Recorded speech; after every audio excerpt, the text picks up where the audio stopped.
The law and the reality. By the time the United States was a major detaining power in the mid-20th century, international rules for the treatment of prisoners of war and detained civilians were already well established on paper.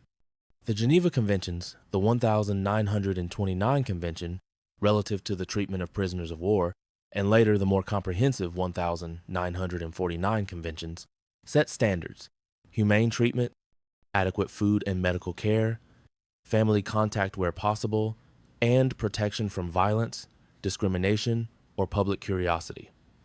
In practice, the uniformed U.S.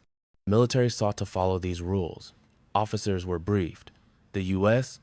had lawyers and staff assigned to guard compliance.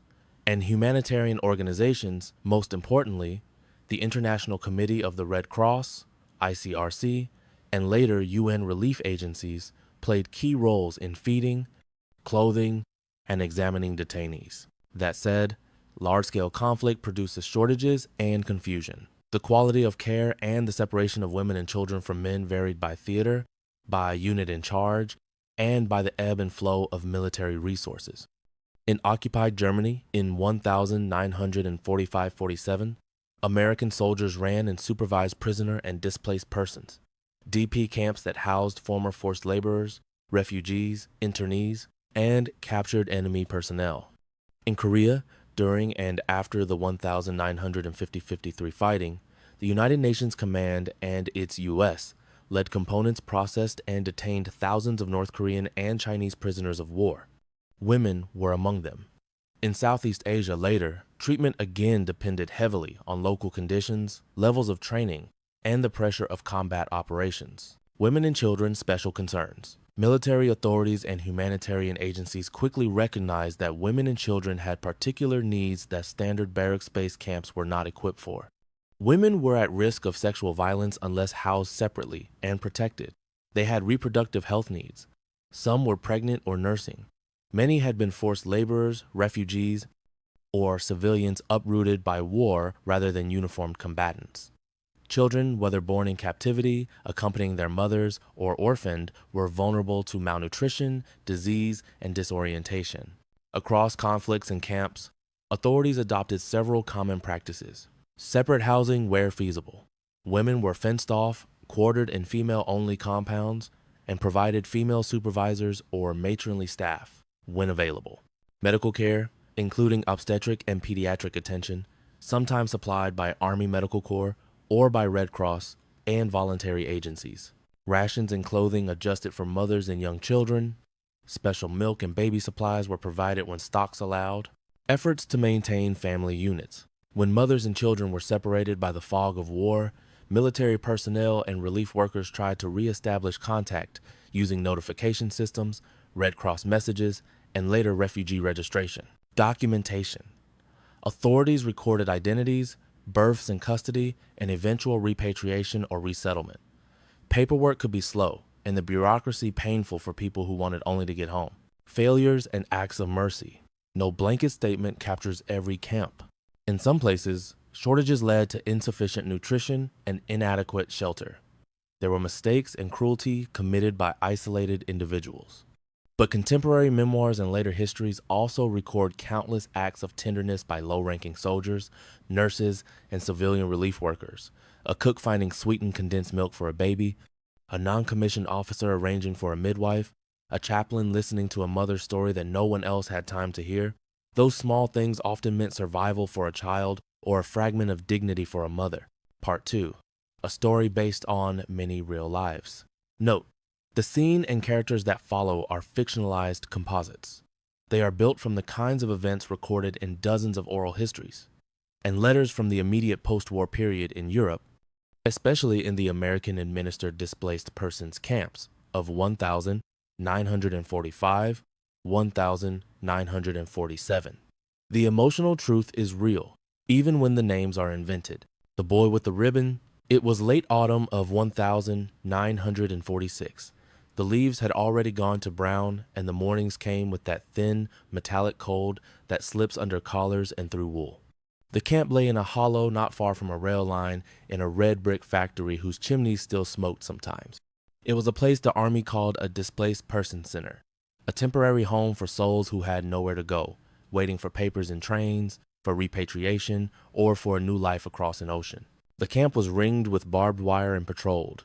It had huts for sleeping, a makeshift canteen, a small dispensary, and a mailbox where the camp clerk pinned the scratchy printouts from the Red Cross lists of names, parcels, visit notices. Most of the women who lived there were former forced laborers from the eastern provinces, or widows who had lost everything in the retreat. There were children, thin-limbed, with hair like straw, wide eyes used to watching. Sometimes, when a truck arrived from the nearby village with fresh bread for the soldiers, the smell drifted into the compound and the children would crowd the wire, faces pressed to the metal, eyes bright with longing. Sergeant Thomas Evers had been in Europe since D-Day. He had seen things and he had learned to keep his mouth shut. He was 30 somehow old in that war, yet he still had the English provincial way of being amazed by small, pleasant things. A hot bath after a march, the way sunlight could make a puddle look like a pond of brass. Assigned as an NCO to the camp's guard detail, he took his job seriously. Schedules, roll calls, and a duty to deter trouble. But after the first week, he discovered that behind the role and the official routines, there were lives that needed attention in ways orders did not always cover. That day, he noticed the little boy before any of the officers. The child stood apart by the fence, alone like a small, nervous statue, clutching a thin bundle wrapped in a cloth.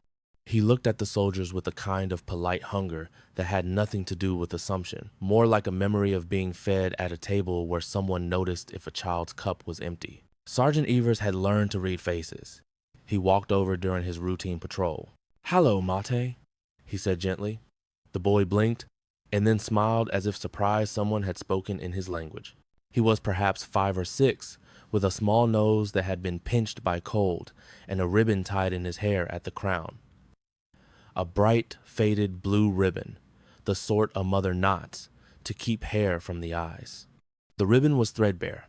The color had bled in the rain and time. "What's your name?" Tom asked. The boy's reply came haltingly in the woman's tongue, but he said, "Marek."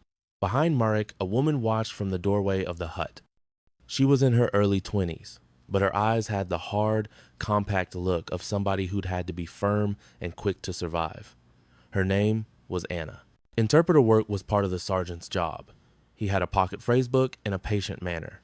He learned that Anna had been taken from a town in the east months before and had lost her husband somewhere on the front. She had been a laborer in a factory, then in a transportation yard. When liberation came, she'd been thin and frightened and had, like so many others, been moved to the DP camp. Marek had been born in a farmhouse before the front reached them. He had survived because she had found a midwife who remembered the old folk remedies for a shortage of supplies. Anna's story was ordinary in its sharpness. People separated, trains rerouted, a mother giving everything she could while the world around her dissolved. She had no papers. There was a question about her region of origin. That question meant paperwork delays. There were other women whose cases took priority. Mothers of infants with medical emergencies, families with money or connections, elderly women prone to pneumonia. Anna kept her head down and did what she could. Marek's cough worried Tom. The camp medic had a full day, and the dispensary shelves of baby formula were low. The sergeant had seen children like Marek in the trenches and in the bomb towns of France and Belgium. A cough that could turn into night. He had a private solution in his heart that he wouldn't discharge on a form. Make sure this one survived. The first thing he did was small enough to be invisible in a report. He took a ration of bread from the soldiers' mess, with permission, and slipped it under Anna's hut door. She opened it that evening, startled, and held the loaf like a talisman, hands trembling. In return, she offered him a small cup of something like herbal tea and a crooked smile. A bond was born on that exchange. Neither of them said too much about it. Word got around in the compound because soldiers have keen eyes for what isn't official. Tom was careful. He did not break rules he relied on. He simply started to nudge things along. One day, he asked the supply corporal for some extra milk and received a curt, "We don't carry stocks for civilians." Tom persisted, pleaded with the sergeant of supplies with that soldierly mix of reason and persistent half-mannered pressure that gets men out of rubrics. The sergeant gave him a tin of powdered milk salvaged from a returned Red Cross crate. He taught Anna how to make it a little more like the milk her boy needed. A pinch of sugar, a drop of canned cream if he could get it. Those small lessons, how to mix, how to warm without burning, what size spoon for a cough meant the difference between sleepless nights and a marginally less frightening dawn. Medical help came, too. The camp doctor, a tired lieutenant with the look of a man who had read far too many chest x-rays, examined Marek and gave him sulfa tablets. He arranged for Anna to bring Marek back to the dispensary twice a day. If he gets through the week, he said to Tom with that clinical caution that is the opposite of optimism, we call that a victory in here. Victory came slowly. Marek did not do a cinematic recovery. There were days when Tom sat on a crate outside the hut and listened to the mother rock the boy and hum, a folk tune that ran into itself like a river finding its bed. Anna was a private person. She had the habit of folding to small, precise movements, tucking the blanket, mending a sock, smoothing the ribbon. She kept her love organized the way one keeps seeds saved carefully for the time they are needed. There were other worries. The camp clerk had informed Anna that, because of lack of identification, she might be repatriated to a town 500 miles to the east, a place with no guarantee of safety, or processed into a part of the program for resettlement abroad. The choice was not hers alone. Paperwork and territory decisions were handled by strangers far away. Between the forms and reality were days, weeks, and sometimes months. Tom began to invite Anna to the mess for leftover stew on occasion. He would ask in a small way about the things she had lost, and sometimes she would tell him about a father who sang at harvests, or about a grandmother who had taught her to weave a certain stitch. She would not speak of the father's death except in a few reserved sentences. The boy, who began to warm to Tom, would show him a trick with a wooden wheel he had carved from a scrap. Tom kept a small carved wheel in his pocket after Marek fell asleep, the memory of it like an ember against the cold. An air of tenderness grew around them because the camp allowed the little freedoms, a bench near the kitchen, a crate to sit on, a small plot of ground where women grew a few onions and carrots. Soldiers would share tobacco. Nurses would trade a button for a strip of cloth. These minute economies of care made the difference between survival and the slow attrition that so many of them had known. One winter night, near Christmas, the camp organized a small distribution of donated packages, cans of jam, chocolate, knitted socks. The Red Cross volunteers had been very careful. Parcels were allotted according to lists. Anna's name was not high on the list. Marek had a fever that week, and until the doctor gave the child a cautious clearance, it was thought he might not be able to attend. Tom, who had been recruited by his own sense of what mattered, found himself working the distribution line. He watched as the careful little gifts were handed out, as children ran with sugar, and soldiers nodded the way men do when they cannot find words. When a parcel with a small tin of sponge cake came, Tom could not let it pass Anna. He took it to her hut, and she opened it with that look of disbelief that softened her face. Marek's eyes lit when he saw the cake. He had never tasted sugar like that, or not in a long time. Tom watched as the three of them, soldier, mother, child, shared a piece by the low flame of a lantern. For a moment there was peace, a small, fragile truce with the world. Those small mercies continued until the day the camp received notice that a train would carry a contingent of DPs eastward for repatriation. The list of names was posted on the bulletin board, and Anna's name was there. Tom read it like a punch. He knew that the town she might be sent to had language troubles, political danger, and the absence of the networks that might help her survive. The alternative, resettlement abroad, would take months. The sergeant in charge of the camp tried to explain the procedures. He read from forms, spoke the careful, bureaucratic words that meant finality. Anna listened without emotion outwardly, and then, later, in the quiet hours, she allowed herself a small cry that was a breaking and a making at once. Marek, who had been sleeping fitfully, sat up and placed his hand on her wrist as if to say, "We will go." Tom could have kept his distance and done his duty. He had orders and a career to consider. Instead, he found a line in Army regulations that permitted a soldier to write a personal note of appeal in the case of humanitarian grounds pending repatriation. He wrote it in slow, careful English, a request that Anna's case be held for review because the child's medical needs and the woman's unclear identity required more careful handling. He gave the note to a lieutenant with the proper rank, who added his own short endorsement and, after some paper shuffling, a captain's reluctant stamp. Miracles in bureaucracy are not instant. The request delayed the train by several days.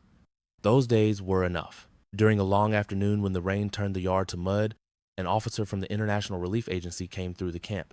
He spoke Anna's language and had with him, improbably, a small folder of documents that could be used as provisional identification. It turned out that someone in his office had heard the lieutenant's arguments and had taken time to check lists. Anna, who had been listed as stateless in the first paperwork, had her paperwork provisionally accepted. The relief officer had connections for a program that could evaluate her case for eventual resettlement to the west rather than immediate repatriation to the east. Tom felt the weight of weeks lift like a loose roof tile. There was no dramatic happy ending in a single flourish. There were more forms, more weights, the usual petty humiliations. But there was a course of action that meant Anna would not be shipped to an uncertain town where she might have no home and no protection. When the day came for an official ceremony in the mess hall, a small, American-style Christmas share for the camp, the sergeant in charge asked Tom to say a few words on behalf of the guards. Tom had never been asked to address an audience in uniform. He stood up in the dim hall, rub of a cigarette behind his ear, and spoke in his plain way. "We're soldiers," he said, "and we have our orders. But I know what hunger looks like. I know what it is to have someone looking at your plate. If we can keep one mother and child a little warmer, a little safer, then I reckon that's what we signed up for." There were quiet nods and some muttered agreements. Simple things often happen when nobody is watching for them. When they are watched, they sound larger. Anna and Marek stayed in the camp for several more months while her case was processed. In the meantime, Tom's life went on. A new posting, the endless paper that all soldiers know. He and Anna exchanged letters with the awkward care of people whose time together had been brief but intense. She wrote about the chores of camp life, about a new patchwork coat she had sewn for Marek, about how the boy had learned to call Tom a word that in her language stretched into a tender nickname. He sent stamps and a photograph of himself in uniform, a stiff smile that was a tempting cheer. A reappearance years later. War's end is uneven and slow. People leave camps, some immigrate, some return home into the ruins. For Anna, resettlement eventually led to a small town on the other side of the Atlantic, where a church group took her in, where she traded a parcel of feeding for a room, where she taught a seamstress trade and later found a job. Marek grew and learned English with the persistence of the young. He lost a ribbon eventually, but the carved wooden wheel stayed with him as a toy and then as a keepsake. Tom emigrated too, back to the life he had left, where he married, kept his word, and did not much speak of the war except in the odd pub conversation. But he kept the photographs, the letters, and the memory that in that place behind wire he had been given the chance to do something humane. 2 decades later, an open letter try from a veterans magazine invited readers to submit memories. Tom wrote a small note about the camp and the boy with the ribbon. The editors printed it. Among the replies was an envelope from a woman in a suburb across the ocean. It was Anna's handwriting. She had found his letter, had recognized details, and had decided to risk a reunion. When Tom opened the letter, he read in a single breath how Marek, now Mark, had married a local woman and had children of his own. He read about how the wooden wheel had been kept in a drawer and how Marek had shown it to his son, who squinted trying to imagine the far-off man called Sergeant Tom. The letter closed. "You helped my child live. I will never be able to repay you, but I will never forget you." They met once more, older and steadier. There were long, careful looks, a handshake that became an embrace, a small stool between them on which a little boy, Mark's son, now a child of about 6, set a new ribbon on a toy wheel and held it out to Tom as if to say, "This is for you." 220 Reverently 5. Part 3. Why this story matters. Ordinary kindness and the rules that matter. This is a story about the quiet ways a community of imperfect people kept themselves human. The U.S. military's official stance to follow Geneva, to provide shelter and care, to record and protect, formed the scaffold for such acts of compassion. Corpsmen and medics who endured long shifts, officers who signed humane appeals, volunteers from the Red Cross and other relief groups, and non-commissioned officers like Tom all made the day-to-day life in those camps more bearable. 2 points are worth setting down plainly for readers who remember ration lines and victory parades. Policy matters. When the authorities tried to adhere to basic humanitarian rules, when they created channels for the Red Cross and placed women in separate accommodations with medical supervision, more women and children survived and had a path forward. The legal framework was not only noble on paper, it saved lives when acted upon. Individual choices matter. Systemic care is essential. So are small, decentered acts of decency. A soldier's decision to bring a tin of milk, a nurse's choice to stay an extra hour with an ailing child, a clerk's willingness to process a difficult case. Such acts ripple. They seldom appear in official reports, but they appear in the lives of those they touched. A caveat about unsung hardship. For every moment of kindness, there were also failures, misapplied policy, cruelty by isolated men, and the grinding indignity of paperwork that can make a person feel like a number. It is right to remember both. The story of Anna and Marek is not meant to hide the larger tragedies many endured. It is offered as an example of how good conduct and modest compassion could and did alter the arc of individual lives. Closing a small appeal to memory. If you remember similar scenes, a soldier who gave you an extra ration, a nurse who warmed a bottle, a village that sheltered a child, your memories matter. They are part of a history that is not just about strategy and treaties, but about small, stubborn acts of kindness that helped people rebuild ordinary life. Many older readers will recall smells and small kindnesses, the scent of baking bread, the way a knitting circle made a lump of wool look like hope, the careful mending of a uniform cuff. If you have memories to share, write them down. Tell them to family members. These are the stories that make history human. Author's note on sources and approach. This account draws on many public histories of displaced persons camps and POW camps administered or supervised by American forces in Europe and Asia in the mid-20th century, on published oral histories by former detainees, relief workers, and veterans, and on the policies of the Geneva Conventions and U.S. Army regulations from that era. The central narrative, Sergeant Tom, Anna, and Marek, is a fictionalized composite intended to evoke the texture of real lives and real choices, not to claim a single documentary truth. If you would like references to specific historical studies, archival collections, or excerpts from veterans' oral histories, I can provide a short reading list appropriate to the conflict or region you prefer, post-war Europe, Korea, or Southeast Asia.